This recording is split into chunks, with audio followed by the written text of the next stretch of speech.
All right. Hello, everyone. Hi, everybody. It's Happy 3 at 9. Monday. Yes, happy Monday. It's not as cold as it's been, so we're going to celebrate that fact. I said it's Yes. over 30 degrees at some point today, so it felt like we were in the Bahamas. Thank goodness. I know. We need it. We have to thaw out. And Oh then my this gosh. stupid crazy.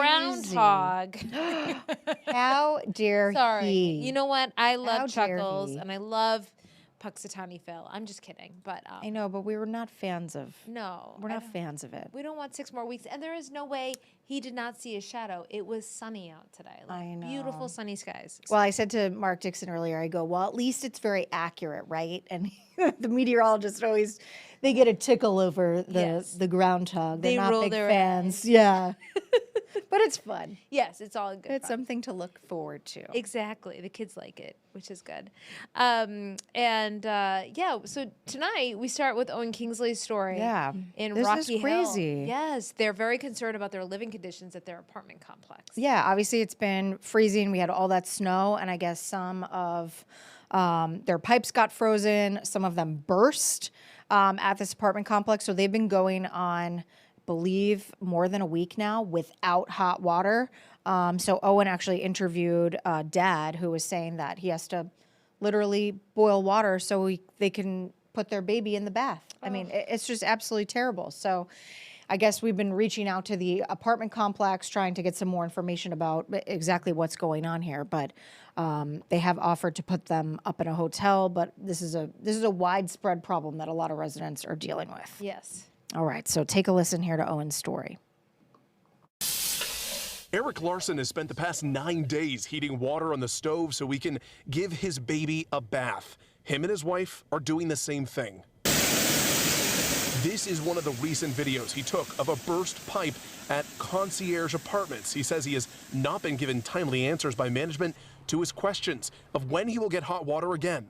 What I'd like to see is the tenants that are being affected to be able to break their lease, to give us a fair way to get out and find somewhere else to live. Ebony, who didn't want to show her face on camera, also wants to leave after losing hot water, but isn't sure she can afford to.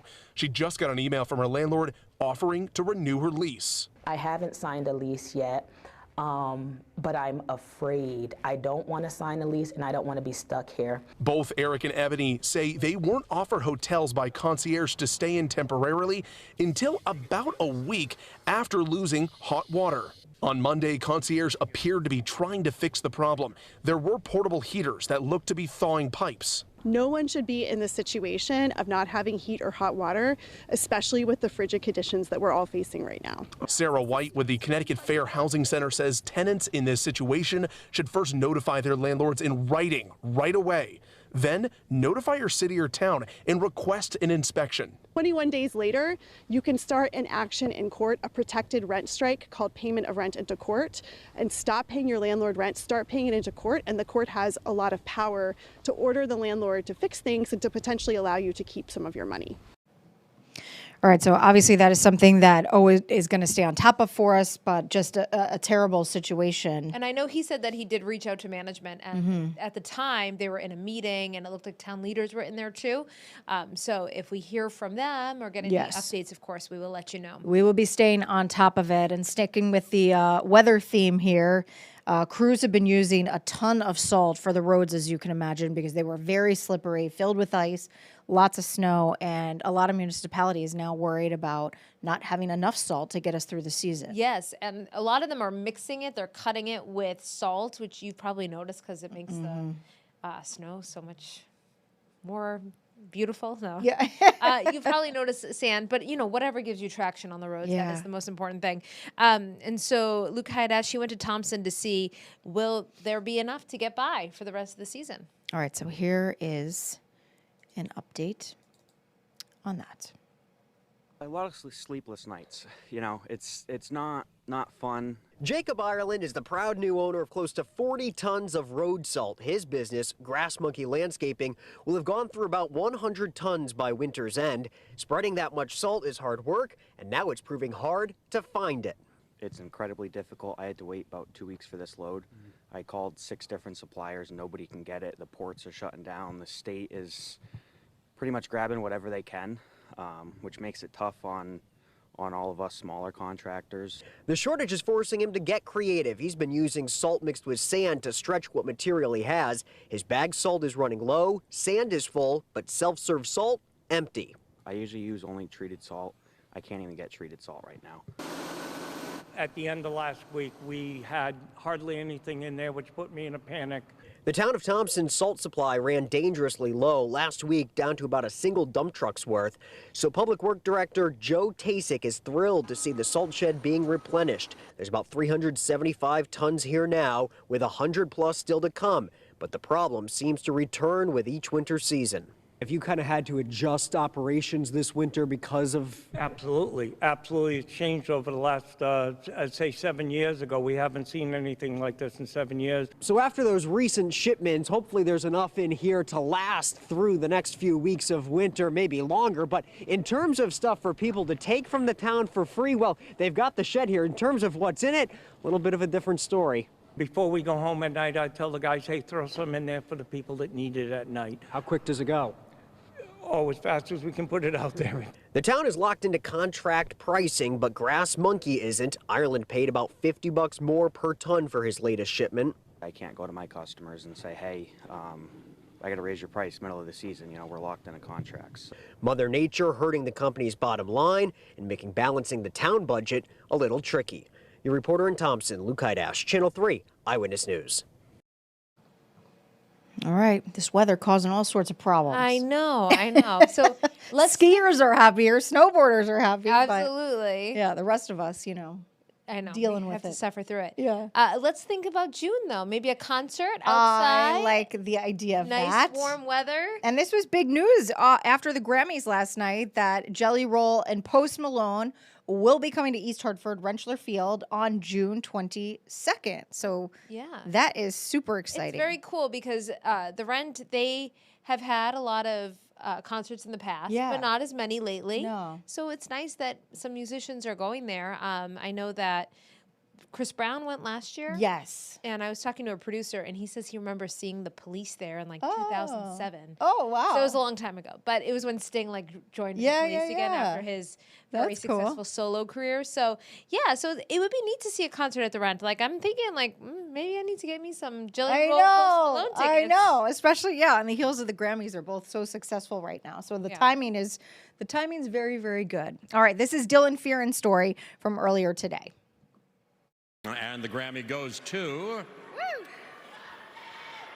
Beautifully Broken Jelly Roll! As Jelly Roll takes home 3 Grammys and drops an epic acceptance speech.